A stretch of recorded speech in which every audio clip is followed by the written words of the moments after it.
Assalamualaikum warahmatullahi wabarakatuh. Perkenalkan, nama saya Salbila Putri, NIM 241186206173. Dosen pengampu Dr. Abdoluddin SPDI MPDI. Mata kuliah Evaluasi Pembelajaran. Di sini saya akan menyelesaikan tugas UTS. Apa yang dimaksud dengan tes dan sebutkan aspek-aspek perencanaan tes. Tes adalah alat atau produser yang digunakan untuk mengukur kemampuan, pengetahuan, keterampilan, sikap, atau hasil belajar seseorang melalui serangkaian pertanyaan atau tugas yang harus dikerjakan. Dalam dunia pendidikan, tes digunakan untuk mengetahui tingkat pencapaian tujuan pembelajaran peserta didik. Aspek-aspek perencanaan tes. 1. Menentukan tujuan tes, menetapkan apa yang ingin diukur, misalnya kemampuan kognitif, keterampilan, atau sikap siswa. Yang kedua, menentukan materi yang akan diuji, memilih materi pembelajaran yang sesuai dengan kompetensi atau indikator pembelajaran. Yang ketiga, menyusun kisi-kisi tes. Kisi-kisi berisi pedoman, pembuatan soal, materi, indikator, bentuk soal, dan jumlah soal. Yang keempat, menentukan bentuk soal, memilih jenis yang akan digunakan seperti pilihan ganda, esai, benar, salah, menjodohkan, atau tes praktik. Yang kelima, menentukan jumlah dan tingkat kesukaran soal. Soal disusun dengan tingkat kesulitan yang bervariasi agar dapat mengukur kemampuan siswa secara menyeluruh.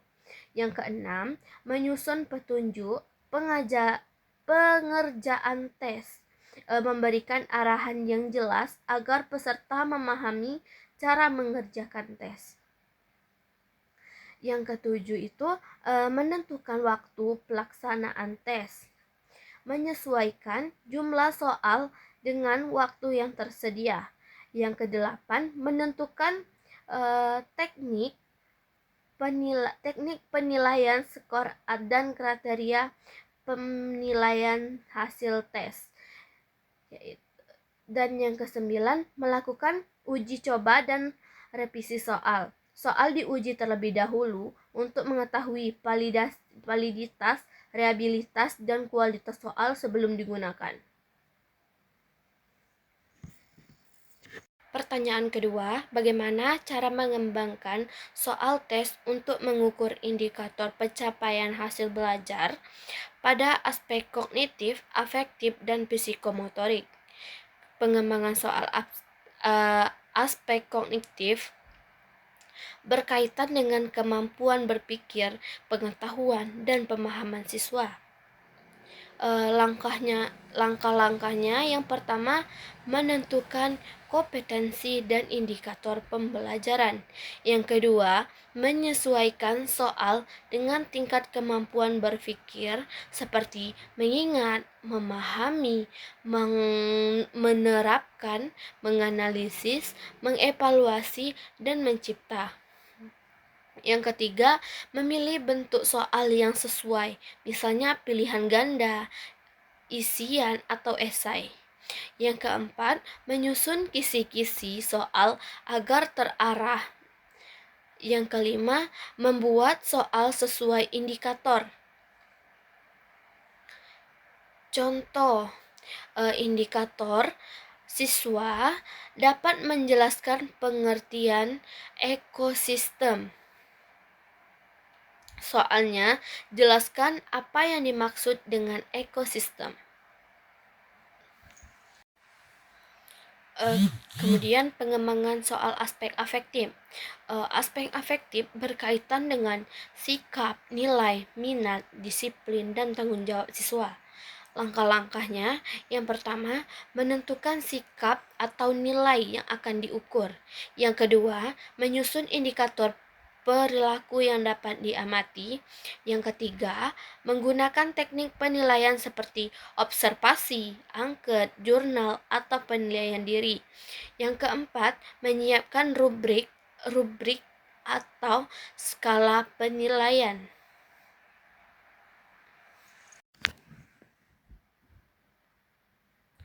Contoh, indikator. Siswa menunjukkan sikap kerjasama saat diskusi kelompok. Instrumennya, lembar observasi bersikap. Yang terakhir, pengembangan soal aspek psikomotor. Aspek psikomotor berkaitan dengan keterampilan atau kemampuan praktik siswa. Langkah-langkahnya, yang pertama menentukan keterampilan yang akan diukur. Yang kedua, menyusun indikator keterampilan secara jelas. Yang ketiga, menentukan bentuk tes, praktik atau unjuk kerja. Yang keempat, membuat rubrik penilaian berdasarkan ketepatan, kerapian, dan proses kerja. Contohnya, indikator. Siswa mampu memainkan alat musik sederhana dengan benar. Bentuk tes, praktik memainkan alat musik. Soal yang ketiga, apakah ciri-ciri butir suatu tes disebut baik? Jelaskan. Yang pertama, valid. Butir soal harus mengukur apa yang harus diukur sesuai tujuan pembelajaran dan indikator yang telah diterapkan. Contohnya, jika ingin mengukur kemampuan menganalisis, maka soal tidak hanya menanya hafalan. Yang kedua, reliable atau andal. Soal memberi hasil yang konsisten apabila digunakan pada waktu dan kondisi yang berbeda terhadap kemampuan yang sama. Yang ketiga, objektif. Penilaian soal tidak dipengaruhi oleh pendapat atau perasaan penilai. Biasanya terdapat pedoman penskoran yang jelas. Yang keempat, praktis dan efisien. Soal mudah digunakan, mudah diperiksa, serta tidak membutuhkan waktu dan biaya yang berlebihan. Yang kelima, memiliki tingkat kesukaran yang sesuai. Soal tidak terlalu mudah dan tidak terlalu sulit, sehingga dapat mengukur kemampuan siswa secara tepat. Yang keenam, mempunyai daya berbeda. Soal mampu membedakan siswa yang berkemampuan tinggi dengan siswa yang berkemampuan rendah. Dan yang ketujuh, bahasa jelas dan mudah dipahami. Kalimat soal harus menggunakan bahasa sederhana, tidak menimbulkan penafsiran ganda, dan sesuai tingkat perkembangan peserta didik. Yang kedelapan, pengeco berfungsi dengan baik. Pada soal pilihan ganda, alternatif jawaban salah atau distraktor harus masuk akal sehingga siswa yang kurang memahami materi dapat terkecoh. Dan yang terakhir, sesuai dengan materi dan indikator. Isi soal harus sesuai dengan kompetensi dasar, materi, penilaian pembelajaran, dan tujuan pembelajaran. Pertanyaan yang keempat, jelaskan 3 definisi evaluasi menurut para ahli, sertakan sumber, nama penulis, tahun, judul, dan penerbit. Yang pertama, menurut Nana Sujana, evaluasi adalah proses menentukan hak nilai suatu objek berdasarkan kriteria tertentu melalui kegiatan pengukuran dan penilaian. Sumbernya Nana Sujana 2020, penilaian hasil proses pembelajaran belajar mengajar, Bandung, Remaja Rosda Karya. Yang kedua, menurut Sebastianus Widanarto, pembelajaran merupakan proses untuk mengetahui pencapaian tujuan pendidikan melalui pengukuran aspek pengetahuan, sikap, dan keterampilan peserta didik. Sumber Sebastianus Widanarto, Prijowuntato 2020, evaluasi pembelajaran Yogyakarta, Senata Dharma University Press. Yang ketiga, menurut Ahmad Suryadi, evaluasi adalah kegiatan sistematis untuk mengumpulkan informasi mengenai proses dan hasil pembelajaran sebagai dasar pengambilan keputusan dalam pendidikan. Sumber Ahmad Suryadi, 2020, Evaluasi Pembelajaran Jilid 1 Sukabumi, CP Jejak Publisher. Soal yang terakhir, tentukan tingkat kesukaran dan daya beda butir soal berikut. Baik, di sini saya akan mengerjakan tingkat kesukaran. Tingkat kesukaran dari yang ini. Terus dari yang sini kita ambil nomor 4. Nomor 4 kita hitung berapa jumlah benarnya. R1 1, R2 2, R3 3, R4 4, R5 5, R6 6, R7 7, R8 8, R9 9, R10 10, R11 11, R12 12, R13 13. Jadi jumlah benar siswa adalah 13. Ya, kita hitung 13.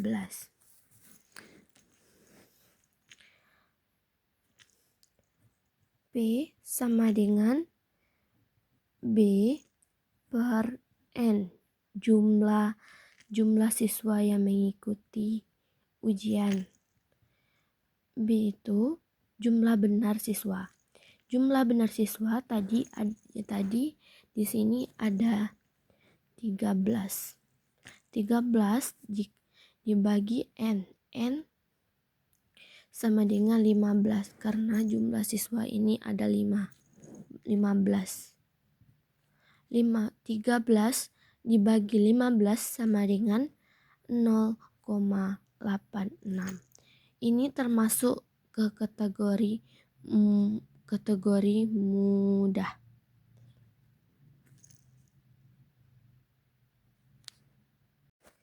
Berikutnya ada daya beda. Terus daya beda itu kita bagikan kelompok atas dan kelompok bawah. Sudah saya bagikan.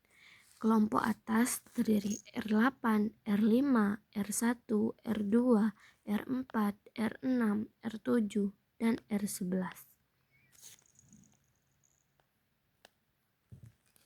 Dan kelompok bawah R15, R9, R10, R12, R3, R13, dan R14. Di sini kita menentukan jumlah benar.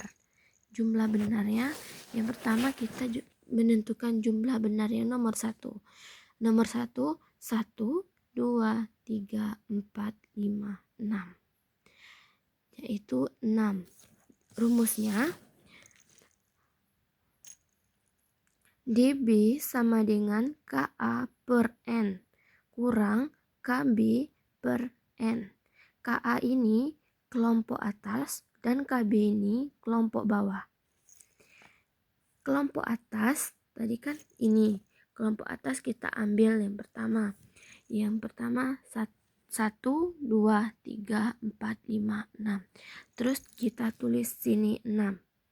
6 per 8 dikurang 5 per 7 sama dengan 0,75 kurang 0,71. Hasilnya 0,04, yaitu sangat baik.